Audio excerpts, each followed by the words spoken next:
Hi guys, today pag-uusapan ulit natin itong price action dito ni Pi. We discussed yesterday yung probability dito na potentially magkakaroon siya ng pagbagsak ng presyo. It was happen na nagkaroon siya ng pagbagsak nga dito 46.66 from 53.35 within 24 hours in PHP guys, no? So ito yung pinaka-updated price in PHP right now as of recording this video. Pag-uusapan din natin guys itong price action ni BTC kasi we observe a breakout dun sa diagonal resistance trend line natin dito na diniscuss guys, no? As well as itong 50 EMA acting now as resistance trend line on the daily time frame, no? So pag-uusapan natin yan dito sa video natin today. Pero bago tayo dito magsimula, kung hindi nyo pa na-like itong video na ito, please like this video first, subscribe nyo yung YouTube channel natin, turn on the bell icon para ma-notify kayo dito sa mga updates natin na ginagawa sa ating YouTube channel guys, no? So for now, we can see or we observe yung price action dito ni Pi. And nagkaroon na siya dito guys na pagbagsak ng presyo, no? As we observe, ayan. Yesterday guys, we discussed yung EMA 50 na ginagamit natin.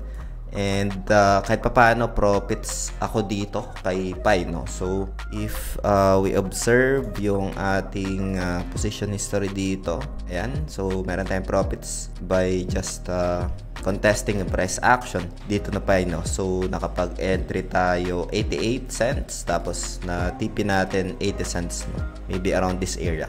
Ayan. So dito na take profit natin by just shorting this price action ni Pi, no? So it's obviously downtrend kasi itong si Pi sa early time frame, no? I-check din natin dito guys yung kanyang price action sa daily, no? Kasi sa daily guys, we observe a high probability na pwede pa rin siyang bumagsak And yung pinaka-support zone niya dito nasa 62 cents, no? Ito yung support if ever man na bumagsak yung price action dito ni Pi, no? So 15 minutes time frame and yung bias ko na yan ay as long as na yung EMA as well as VWAP is nasa taas, no? At nasa baba yung price action. So puntahan natin sa 1 hour, ganun din, no?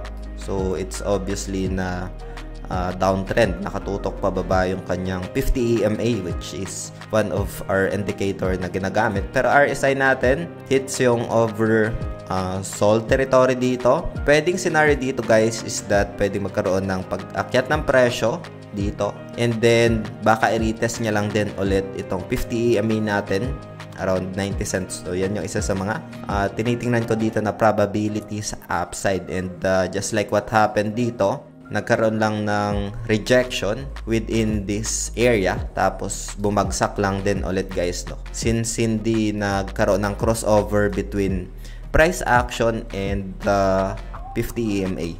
So isa sa mga example natin dito is that dapat magkaroon ng gantong crossover like ito, yan, dapat magkaroon ng gantong crossover para umangat yung price action.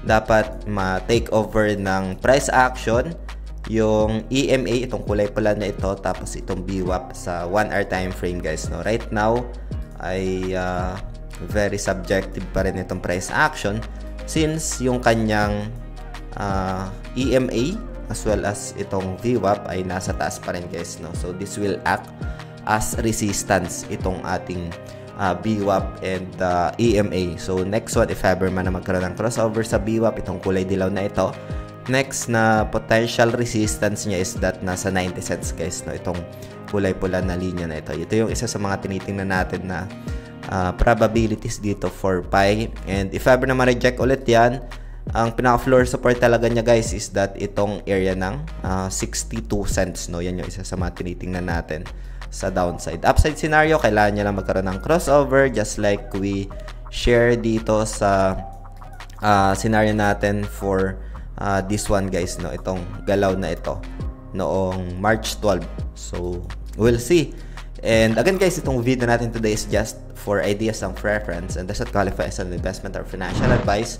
Hope you got some insights dito and special sa mga nagtatanong ano yung pinaka-idea dito. And I'm just sharing my experience lang dito guys, no? So ngayon punta naman tayo sa price action ni BTC. Since binigyan natin to ng perspective itong si BTC, ay nagkaroon siya dito guys ng confirmations, no? And we just discussing din itong divergence niya, which is pabagsak yung price action. Ayan, pabagsak. And then sa ating oscillator RSI is paakyat guys, no? So eto, ayan. So we just share this bullish divergence for the past couple of days dito sa ating YouTube channel, as well as itong diagonal resistance trend line natin na mag-a-act as a resistance if ever man na bumalik yung presyo niya sa taas, no? So as per checking dito sa 4 hours time frame, nagkaroon na siya ng breakout guys, no? And then acting as support na as we observe dito.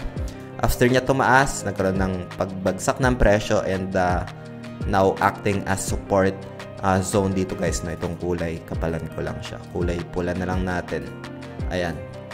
And then 50 EMA, tutok na rin sa taas. Sa 4 hours time frame to guys, no? Pero sa daily, this will act as a resistance as per observation dito. If ever man na ma-reject ulit yan, there's a high probability na magkaroon ulit ng retracement sa downside, and itong 50 EMA natin will act as support just like what happened dito sa candle na ito guys, no? Na naging support niya na itong diagonal resistance trend line natin dito na minimension. On my end, high probability talaga dito guys, no? Since nagkaroon pa dito ng gap filled within this zone, 100% na rin ito since nagkaroon ng retest noong March 11, itong week na ito, and nagkaroon ng instant pullback, no? So ngayon ay been observing dito kasi RSI wala pa naman sa overbought territory. If ever ba na mapuntahan niya yung overbought, that's the time siguro na magkaroon ng retracement, no? Kasi kakatapos lang niya dito na umangat and nasa pointing to the bullish territory after this neutral zone, no? So yun, I'm waiting lang dito guys sa probability ng continuation, no? Yun siguro yung isa sa mga tinitingnan ko dito na pwede pa siyang umangat. And yung next resistance niya dito is that itong zone na ito. Dating support naman ito around 90k territory, 9,800, no? So dating support, ayan, will act as resistance yan, no? Ito dating support yan.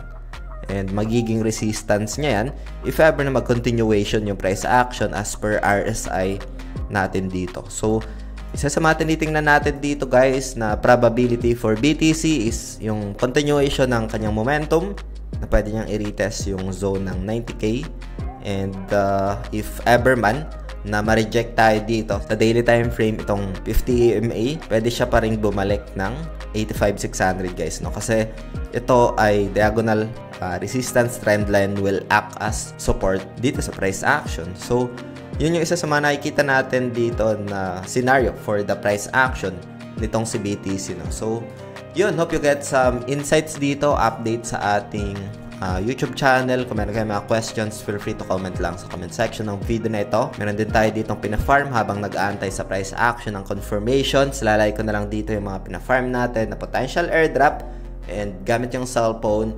See you sa video na yun guys. Maraming salamat ulit sa panunood. Ingat tayong lahat. Peace out. Bye for now.